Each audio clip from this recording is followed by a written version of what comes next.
Hello students, आज हम discuss करेंगे हमारा 10th का नेक्स्ट लेक्चर। अभी तक आपने रिफ्लेक्शन के बारे में पढ़ा था, उसके लॉज पढ़े थे, ठीक है। आज हम उसी पे क्या करेंगे, कुछ क्वेश्चंस करते हैं। देखिए बड़े इंपॉर्टेंट क्वेश्चंस हैं और आसान भी हैं, बड़े ध्यान से समझिए बस। लेट्स से हमारे पास एक M1 मिरर है, इसको M1 मिरर बोल दिया। इस साइड ये क्या है, रिफ्लेक्टिंग सरफेस, और इस साइड वाला क्या है, ये ओपेक है, ठीक है। ओपेक को हम ऐसे दिखाते हैं, पॉलिश्ड सरफेस है ये, यहाँ से रिफ्लेक्शन नहीं होती, ओके। एक M2 मिरर है जो M1 के परपेंडिकुलर रखा है 90 डिग्री पे। ये एंगल कितना है, 90 डिग्री, ठीक है। ये ऐसा रख दिया, ठीक है। रिफ्लेक्टिंग सरफेस ऊपर वाला और नीचे क्या है, ओपेक है, ठीक है भाई। ये M2 मिरर है और M1 M2 क्या है, एक दूसरे के परपेंडिकुलर है, ओके। क्या हुआ, M1 के ऊपर एक रे आई, M1 के ऊपर क्या आई, एक रे आई, इंसिडेंट रे, I1 बोल दिया, ठीक है, ओके। I1 ने इसके नॉर्मल के साथ, M1 के नॉर्मल को हमने बोल दिया N1, N1 के साथ लेट से कितना एंगल बनाया है, 60 डिग्री का एंगल बनाया है। कितना बनाया है, 60 डिग्री का एंगल बनाया है। आपको बताना है जो ये रे है ये ऐसे रिफ्लेक्ट होके आएगी, ऐसी गई यहाँ पे, यहाँ से रिफ्लेक्ट हुई है, इधर आएगी। M2 के साथ कितना एंगल ऑफ रिफ्लेक्शन बनाएगी, what is the angle of reflection made on M2 mirror, ठीक है, ओके। अब बात देखिए, ये I1 थी और इसको R1 बोल देते हैं, क्या बोल देते हैं, R1, यानी कि ये रिफ्लेक्टिंग रे है, किसके लिए, M1 के लिए। ये जो R1 है, ये इसकी जो रिफ्लेक्टेड रे थी, ये M2 के लिए किसका काम करेगी, इंसिडेंट रे का काम करेगी, ठीक है। तो यहाँ पे हम क्या डाल देते हैं, एक नॉर्मल बना देते हैं। ये ऐसे हमने क्या बना दिया, नॉर्मल बना दिया, N2, ठीक है। M1 के लिए नॉर्मल N1, M2 के नॉर्मल N2, ठीक है। तो ये 60 है, तो ये एंगल भी कितना होगा, 60, क्योंकि हमने फर्स्ट लॉ जो हमारा था, angle of incidence is equal to angle of reflection for a surface, ठीक है। अगर ये 60 है, ये और ये क्या होंगे, पैरेलल होंगे, क्योंकि N1 किसके लिए पर नॉर्मल है, M1 के लिए, और M1 M2 क्या है, एक दूसरे के परपेंडिकुलर है। तो N1 और M2 क्या होंगे, पैरेलल होंगे। अगर ये 60 है तो स्टूडेंट्स ये भी क्या होगा, 60 डिग्री, अल्टरनेट एंगल, ठीक है। और ये नॉर्मल है तो ये कंप्लीट एंगल कितना होगा, 90 का होगा। अगर ये 60 तो ये कितना बच गया, 30 डिग्री बच गया, ठीक है, ओके। ये रे यहाँ से क्या करेगी, रिफ्लेक्ट करेगी, ऐसे जाएगी, ठीक है। अगर ये 30 है तो ये रिफ्लेक्टेड रे इसके साथ कितना बनाएगी, ये भी 30 बनाएगी, ठीक है। तो यही एंगल तो हमें निकालना था। M2 के साथ रिफ्लेक्टेड रे ने कितना एंगल बनाया, 30 डिग्री, ये हमने ऐसे निकाल लिया, ठीक है। बड़ा इंपॉर्टेंट और आसान सा न्यूमेरिकल, आप बड़ा ध्यान से इसको समझिए, ओके। अब करते हैं हमारा नेक्स्ट क्वेश्चन। अब नेक्स्ट क्वेश्चन देखिए, लेट्स से एक M1 मिरर है, ये ऐसे M1 मिरर, ओके, और एक हमारा क्या है, M2 मिरर है, M2 मिरर, ओके। ये M1 है और ये क्या है, M2 है। अब इन दोनों के बीच में एंगल कितना है, लेट्स से 60 डिग्री है। पहले 90 डिग्री था, अब की बार कितना है, 60 डिग्री है, ओके। इंसिडेंट रे आई, ओके। इस इंसिडेंट रे ने इसके नॉर्मल के साथ, इसका नॉर्मल ऐसे बनेगा अब, ठीक है, ये है इसके परपेंडिकुलर, तो यही लाइन आएगी। उसने कितना एंगल बना दिया, लेट्स से 15 डिग्री का एंगल बना लिया। कितने का बना लिया, 15 डिग्री का। ये इंसिडेंट एंगल रे थी, ठीक है। कितना बना लिया, 15 डिग्री का। ये क्या है, नॉर्मल है, इसको N1 लिख लेते हैं। M1 के लिए N1 और M2 के लिए N2, ठीक है। इसी तरह करते हैं। अगर यहाँ से रिफ्लेक्ट होगी, ये ऐसे गिरेगी, अगर ये यहाँ से रिफ्लेक्ट होगी तो ये ऐसे जाएगी, ओके। ये 15 है तो ये भी कितना होगा, 15 का होगा, ठीक है। और यहाँ पे गिरी, यहाँ पे क्या बना देंगे, नॉर्मल बना देंगे, तो उसको ऐसा बना दिया, ये नॉर्मल, इसको क्या बोलते हैं, N2 बोल देते हैं। क्या बोल देते हैं, N2, ठीक है। अब ये बताइए, ये पूरा 90 था, ये पूरा क्या था, 90 था, ऐसा नॉर्मल बनाया तो 90, ये 15 है तो ये कितना बच गया, 75। तो ये वाला जो एंगल जो बच गया वो कितना हो गया, 75 डिग्री, ओके। अब इस ट्रायंगल को ले लीजिए, ये 75, ये 60, ये कितने का बच गया? पूरा एंगल का सम कितना होता है? 180, तो ये कितने बच गया? 45। कितने का बन गया ये? 45 डिग्री। ओके 45, तीनों को जोड़ोगे तो कितना आ गया? 180 डिग्री। ये 45 है और ये पूरा क्या था? 90 था। ये 45 है तो ये भी कितना बच गया? 45 का। तो ये इसकी ये इंसिडेंट M2 के साथ उसके इंसिडेंट रे ने कितना एंगल बनाया है? 45 डिग्री का, ये 45 डिग्री का। ठीक है, तो ये रिफ्लेक्टेड ऐसे जाएगी। ठीक है, इंसिडेंट एंगल कितना है? 45, तो रिफ्लेक्टेड भी कितना होगा? 45। तो M2 के साथ कितना एंगल बनाया है अब? 45 डिग्री। वही सेम क्वेश्चन कि what is the angle, what is the angle of reflection with mirror M2 कितना आया है? अभी हमने निकाला 45 डिग्री। कितना आया है? 45 डिग्री। ठीक है, इसी तरह कोई और एंगल दे रखा तो आप निकाल सकते हो ना। ये दोनों के दोनों क्वेश्चन आपको बड़े ध्यान से करने हैं। ठीक है, बड़े आसान से भी है, बस थोड़ा सा आपको ज्योमेट्री का ध्यान रखना है। ओके, अच्छे क्वेश्चन, आप इसको नोट डाउन करिए। अब बात करते हैं हमारे पास इमेज कितनी प्रकार की होगी। इमेज के बारे में हम डिस्कस करेंगे बहुत बार, तो अब बात करते हैं कि बेसिकली इमेज हमारे पास कितने प्रकार की है। ठीक है, इमेज हमारे पास स्टूडेंट्स इमेज बेसिकली 2 टाइप की होंगी। ठीक है, one is real image, real image, और दूसरी क्या है? Virtual image. क्या है? Virtual image, image. ठीक है, अब रियल इमेज क्या है, वर्चुअल इमेज क्या है, वो हम देखते हैं। रियल इमेज के बारे में देखते हैं। Real image, real image if reflected और रिफ्रैक्टेड रेज, रिफ्लेक्टेड रेज तो आपको पता चल गया कौन सी होती है, बट रिफ्रैक्टेड क्या होती है वो हम आगे लेक्चर्स में पढ़ेंगे। अभी के लिए अब देखिए, इफ रिफ्लेक्टेड और refracted rays are of converging nature,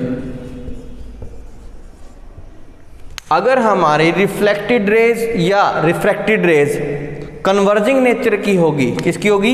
converging nature की होगी, उस केस में जो हमारी इमेज बनेगी वो क्या होगी? रियल इमेज होगी। क्या होगी? Real image. और हमारी ये image, real image always form at screen, हमेशा किसके ऊपर बनेगी? किसी ना किसी स्क्रीन के ऊपर बनेगी। तो रियल इमेज कब बनेगी? जब हमारी रिफ्लेक्टेड रेज या रिफ्रैक्टेड रेज किस नेचर की होगी? कन्वर्जिंग नेचर की होगी। किस नेचर की होगी? कन्वर्जिंग नेचर की होगी। उस केस में जो इमेज बनेगी वो कैसी होगी? Real image. ठीक है, और रियल इमेज हमेशा कहाँ पे बनेगी? किसी न किसी स्क्रीन पे बनेगी। किस पे बनेगी? स्क्रीन पे बनेगी। जैसे हम सिनेमाज में देखते हैं, वो जो रेज होती हैं वो क्या होती हैं? कन्वर्जिंग नेचर की होती है। किसकी होती है? कन्वर्जिंग नेचर की होती है। और जो उनकी इमेज बनती है वो किसी स्क्रीन के ऊपर बनती है ना, पर्दे के ऊपर। ठीक है, तो ऐसी इमेज को बोलेंगे रियल इमेज। अब बात आती है कि कन्वर्जिंग किसको बोलेंगे? कन्वर्जिंग रेज होगी कौन सी? बोल तो दिया हमने, जब आपकी रेज एक पॉइंट पे आती हुई दिखे, जब आपकी रेज एक पॉइंट पे आके इकट्ठी होती हुए दिखाई दे, ऐसी में रेज को क्या बोलेंगे? कन्वर्जिंग रेज बोलेंगे। क्या बोलेंगे?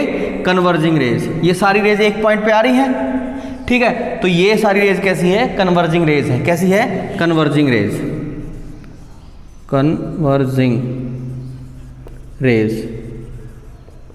ठीक है, जब एक पॉइंट पे आती हुई इकट्ठी होती हुए दिखे, ऐसी रेज क्या है? कन्वर्जिंग इमेज है। और जब आपकी रेज एक पॉइंट से दूर जाती दिखाई दे, जब आपकी रेज एक पॉइंट से दूर जाती हुई दिखाई दे, तो ऐसी रेज को क्या बोलेंगे? Diverging raise. क्या बोलेंगे? Diverging raise, diverging raise.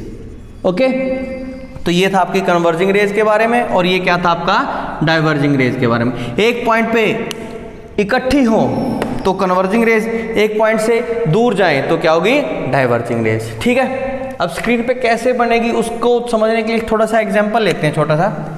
ऐसा एक मिरर लिया, ठीक है, ये इसका रिफ्लेक्टिंग सरफेस है, इधर क्या आपका ओपेक सरफेस, ओके ऐसा था, ठीक है, ठीक है। यहाँ से एक रे आई, ओके, उसने इसके नॉर्मल के साथ लेट से कितना एंगल बनाया, θ1 एंगल बनाया, कितना बनाया, θ1। और इधर से एक रे आई, इधर से एक रे आई ऐसे, उसने इसके नॉर्मल के साथ कितना एंगल बनाया, लेट से θ2, ओके। तो ये रे रिफ्लेक्ट होके इधर आएगी, ये इधर आएगी, ठीक है, और ये रे रिफ्लेक्ट होके इधर आएगी, ठीक है ना। ये θ1 है तो ये भी कितना होगा, θ1 इंसिडेंट एंगल और रिफ्लेक्टेड एंगल क्या होंगे, सेम। ये θ2 था तो ये भी कितना होगा, θ2, ठीक है। ये दोनों रेज अगर आप ध्यान से देखें, ये दोनों रेज एक पॉइंट पे आके इकट्ठी होगी, ठीक है, तो ये कैसी होगी, ये दोनों रेज कैसी होगी, रिफ्लेक्टेड रेज क्या होगी, कन्वर्जिंग नेचर की। हमें रिफ्लेक्टेड रेज देखनी है, इंसिडेंट रे नहीं देखनी है, ओके। ये तो आपकी इंसिडेंट रेज थी और ये क्या थी आपकी रिफ्लेक्टेड रेज। तो आपकी रिफ्लेक्टेड रेज एक पॉइंट पे आके क्या होगी, कन्वर्ज होगी, इकट्ठी होगी। अगर यहाँ पे कोई हम स्क्रीन लगा दें, अगर यहाँ पे क्या लगा दें, हम स्क्रीन लगा दें, ये स्क्रीन लगा दी हमने, तो इमेज क्या होगी, यहाँ पे आके फॉर्म हो जाएगी, ठीक है। और कैसी इमेज फॉर्म होगी भाई, हमारी जो रिफ्लेक्टेड रेज है वो क्या है, कन्वर्जिंग नेचर की है, तो यहाँ पे जो इमेज फॉर्म होगी वो क्या होगी, रियल इमेज होगी। क्या होगी, रियल इमेज। अब थोड़ी सी एक एग्जांपल और लेते हैं, ये वैसे तो हम आगे फर्दर लेक्चर्स में डिस्कस करेंगे, फिर भी यहाँ पे इसको अगर डिस्कस करें, अब एक एग्जांपल और लेते हैं कि लेट से हमारे पास एक लेंस हो। वैसे लेंस का तो डिस्कशन हमारे फर्दर लेक्चर्स में आएगा, फिर यहाँ पे हम समझ लेते हैं थोड़ा सा, कोई बात नहीं। यहाँ से हमारे पास रेज आई, यहाँ ऐसे आई, ये इंसिडेंट रे आई, ओके। ये रेज क्या होगी, रिफ्रैक्ट होगी, क्या होगी, रिफ्रैक्ट। मिरर से रेज क्या होंगी, रिफ्लेक्ट होंगी, मिरर से क्या होंगी, रिफ्लेक्ट होंगी, और लेंस से क्या होगी, रिफ्रैक्ट होगी। अगर रे आए और टकराकर वापस चली जाए वो तो होगा रिफ्लेक्शन, वो तो होगा रिफ्लेक्शन। और रेज आए और अंदर से पास करके चली जाए तो वो रेज कैसी होगी, रिफ्रैक्टेड रेज। क्या होगी, रिफ्रैक्टेड रेज। रिफ्लेक्टेड क्या, आई और आके टकरा के वापस चली गई, वो तो क्या होगी, रिफ्लेक्शन। और रेज आई और अंदर से पास कर गई, वो कौन सी होगी, रिफ्रैक्टेड रेज। तो मिरर में तो क्या होगा, मिरर्स में तो क्या होगा, रिफ्लेक्शन होगा, और लेंस में क्या होगा, रिफ्रैक्शन होगा। तो यहाँ से रे आई और मिरर के अंदर से पास कर गई तो ये क्या हो गया, रिफ्रैक्शन हो गया। ये रे भी क्या होगी, यहाँ से आई और अंदर से क्या होगी, पास कर गई। तो ये देखिए, ये रिफ्लेक्टेड रे थी, ये कौन सी थी, रिफ्लेक्टेड रे थी। ये कैसी है, रिफ्लेक्टेड रे। तो आपकी रिफ्लेक्टेड रेज क्या होगी, एक पॉइंट पे कन्वर्ज होगी, इकट्ठी होगी। तो यहाँ पे अगर हम स्क्रीन लगा दें तो हमें कैसी इमेज मिलेगी, रियल इमेज बनेगी। कैसी इमेज मिलेगी, रियल इमेज, ठीक है। तो या तो आपकी रिफ्लेक्टेड रेज आपको कन्वर्ज होती दिखाई दे, या आपकी रिफ्रैक्टेड रेज आपको क्या दिखे कि कन्वर्ज हो रही हैं। उस केस में जो भी आपकी इमेज बनेगी वो कैसी इमेज बनेगी, रियल इमेज बनेगी, ठीक है। आप याद रखोगे इसको, ओके। अब बात करते हैं वर्चुअल इमेज की। देखिए वर्चुअल इमेज क्या होगा, वर्चुअल इमेज, इसके अंदर क्या होगा, इफ रिफ्लेक्टेड और refracted rays are of diverging in nature, diverging in nature. अगर आपकी रिफ्लेक्टेड रेज या रिफ्रैक्टेड रेज कौन से नेचर की होगी, डाइवर्जिंग नेचर की। डाइवर्जिंग नेचर अभी मैंने समझाया था थोड़ी देर पहले, ऐसे नेचर की होगी, डाइवर्जिंग नेचर की होगी, तो आपकी इमेज कैसी बनेगी, वर्चुअल इमेज बनेगी। कैसी इमेज बनेगी, वर्चुअल इमेज, ठीक है। इसको समझने के लिए एक एग्जांपल लीजिए। लेट्स से हमारे पास एक मिरर है, ये ऐसा मिरर है, ओके, ये मिरर है। यहाँ से एक पॉइंट से लाइट आ रही है, यहाँ से लाइट गई इस पॉइंट पे ऐसे, इस पॉइंट पे ऐसे, ये इंसिडेंट रेज थी, ओके। अब क्या होगा, यहाँ पे नॉर्मल बना दीजिए, यहाँ पे नॉर्मल ऐसे बन गया और यहाँ पे नॉर्मल ऐसे बन गया। ओके, तो ये लाइट यहाँ से रिफ्लेक्ट होगी ऐसे और ये लाइट यहाँ से रिफ्लेक्ट होगी ऐसे, ठीक है ना। ये θ1 है तो ये भी कितना होगा θ1, ये θ2 है तो ये भी कितना होगा θ2। ओके, अब इन रिफ्लेक्टेड रेज को देखिए, इस रे को और ये इस रे को, यही तो रिफ्लेक्टेड रे है, ये तो क्या थी इंसिडेंट रेज थी, ये क्या है रिफ्लेक्टेड रेज। ये रिफ्लेक्टेड रेज कहीं पे आपको मिलती हुई दिखाई दे रही है, इस साइड पे नहीं दिखाई दे रही, तो ये कहीं पे जाके मिलेगी अगर इस डायरेक्शन की बात करें रिफ्लेक्शन के बाद, कभी नहीं दिखेगी, ठीक है। तो ऐसी रेज ये क्या हो रही है, डाइवर्जिंग नेचर की है। कैसे नेचर की है, डाइवर्जिंग नेचर की है। तो ये रेज जब भी इमेज फॉर्म करेगी, कैसी इमेज फॉर्म करेगी, वर्चुअल इमेज फॉर्म करेगी। कैसी, वर्चुअल इमेज। भाई सर फिर ये इमेज फॉर्म कैसे करेगी, ये तो मिल ही नहीं रही, ये इस साइड तो नहीं मिल रही, बट अगर हम देखें, अगर इसको इमेजिन करें तो ये ऐसा लग रहा होगा ये इमेज यहाँ से आई होगी कहीं पे और ये रेज यहाँ पे आई होगी, यहाँ से आई होगी कहीं पे, ठीक है। ये जो हमने रेड पेन से बनाया है ये एक्चुअल में रेज नहीं है, ये क्या है, इमेजिनरी रेज है। क्या है, इमेजिनरी रेज है। तो हम सोचेंगे कि इसकी जो इमेज बनी होगी वो मिरर से इस साइड बनी होगी, इस साइड नहीं, ये क्या बनेगी, इस साइड। हम ऐसा सोचेंगे, इमेजिन करेंगे, तो यहाँ पे जो इमेज बनेगी ना, यहाँ पे इमेजिनरी इमेज, वो क्या होगी, वर्चुअल इमेज होगी। क्या होगी, वर्चुअल इमेज, ठीक है। तो ये था आपका रियल इमेज और वर्चुअल इमेज के बारे में, ठीक है।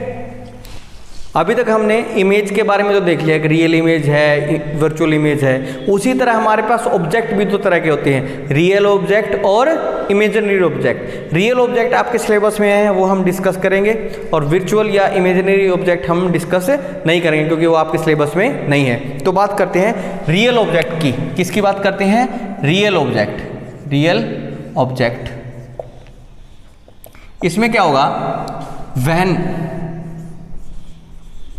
द इंसिडेंट रेज, कैसी rays, incident rays are of diverging in nature, are of diverging nature. तो उस केस में जो हमारे पास ऑब्जेक्ट होगा वो कैसा होगा, रियल ऑब्जेक्ट। देखो इमेज के लिए हम क्या देख रहे थे, चाहे रियल इमेज हो या वर्चुअल इमेज हो, उसके लिए हम देख रहे थे रिफ्लेक्टेड या रिफ्रैक्टेड रेज, ठीक है। बट ऑब्जेक्ट के लिए हम क्या देखेंगे, इंसिडेंट रेज। क्या देखेंगे, इंसिडेंट रेज। तो हमारी इंसिडेंट रेज, कौन सी रेज, इंसिडेंट रेज अगर डाइवर्जिंग नेचर की होगी, अगर हमारी इंसिडेंट रेज डाइवर्जिंग नेचर की होगी, उस केस में जो हमारा ऑब्जेक्ट होगा वो कैसा होगा, रियल ऑब्जेक्ट। कैसा होगा, रियल ऑब्जेक्ट, ठीक है। इमेजिन कीजिए अगर ये हमारे पास सोर्स है और इससे रेज ऐसे निकली, ओके ऐसे निकली, ठीक है, ये निकलेंगी तो ऐसे, तो ये इधर जाके कहीं पे मिलेगी, नहीं मिलेगी। तो एक पॉइंट से जब हमारी इंसिडेंट रेज बाहर निकलती हुई दिखाई दे रही है और वो कैसी है, डाइवर्जिंग नेचर की है, तो ये जो ऑब्जेक्ट है ना, ये ऑब्जेक्ट कैसा है, रियल ऑब्जेक्ट। कैसा है, रियल ऑब्जेक्ट। ओके, तो ये था आपका इमेजेस और ऑब्जेक्ट के बारे में, और हमारे क्या थे, न्यूमेरिकल्स थे, ठीक है। अगर आपको इन आज के कॉन्सेप्ट में कहीं पे भी प्रॉब्लम है, आप कमेंट करके मेरे को क्वेश्चन पूछ सकते हैं, और आज का लेक्चर हम यहीं पे और करते हैं।